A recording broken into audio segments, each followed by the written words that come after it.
সমস্ত বিপদ থেকে বাঁচতে গেলে আপনারা কি করবেন? প্রত্যেক দিন সকালে স্নান করে কোথাও বেরোনোর আগে কোনোদিন দুর্ঘটনা হবে না বাবা।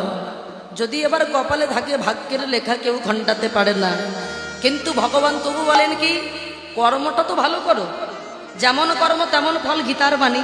ভালো কর্ম করে যাও, এবার ভাগ্যের লিখন তোমার যতদিন আয়ু তুমি ততদিন থাকবে, সেটা আলাদা বিষয়। কিন্তু যতদিন বেঁচে আছো ততদিন ভালো কর্মটা করে যাও, যাতে তোমার সুস্থভাবে তুমি যেতে পারো, অপঘাতে যেন না মরতে হয়। কোথাও বেরোনোর আগে 11 বার আপনারা একটা মন্ত্র জপ করবেন বাবা। কোথাও বেরোতে গেলে কোনো বিপদ হবে না, এটা আমার বানানো কথা নয়, শাস্ত্রে বলছে কোনো বিপদ হবে না। যদি তুমি কোথাও বেরোনোর আগে মায়েরা, আপনাদের ঘরের ছেলে মেয়েদেরকেও আপনারা শিখিয়ে দেবেন যে কোথাও বেরোনোর আগে আমরা যদি সুন্দরভাবে একবার যদি মন্ত্রটাই 11 বার যদি উচ্চারণ করতে পারি। কি মন্ত্র? কৃষ্ণায় বাসুদেবায় হরায় পরমাত্মনে প্রণাতি ক্লেশনাশায় গোবিন্দায় নমঃ। তাহলে মায়েরা কম বেশি আপনারা জানেন এই মন্ত্রটা আপনারা কতবার করবেন? 11 বার।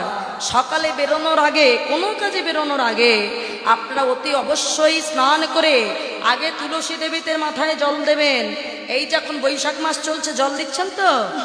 বৈশাখ মাসে বৃন্দা দেবীকে জলের ধারা প্রদান করেছেন, করবেন।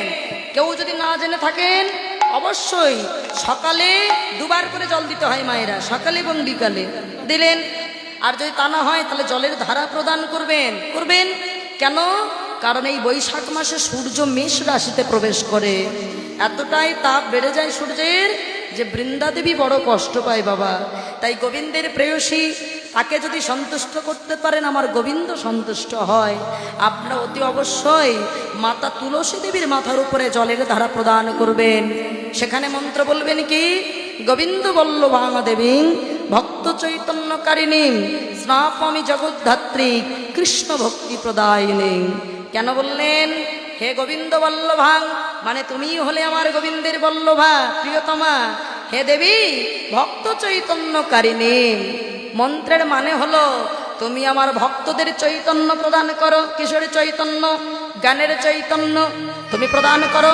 স্নাপ আমি, তোমাকে আমি স্নান করাচ্ছি। হে জগদ্ধাত্রী কৃষ্ণ ভক্তি প্রদায়িনী, এই যে আমি তোমাকে স্নান করালাম, তুমি আমায় কৃষ্ণ ভক্তি প্রদান করো। কারণ ভক্তি ছাড়া তো আমার গোবিন্দ পাওয়া হবে না। অন্তরে যদি ভক্তি না থাকে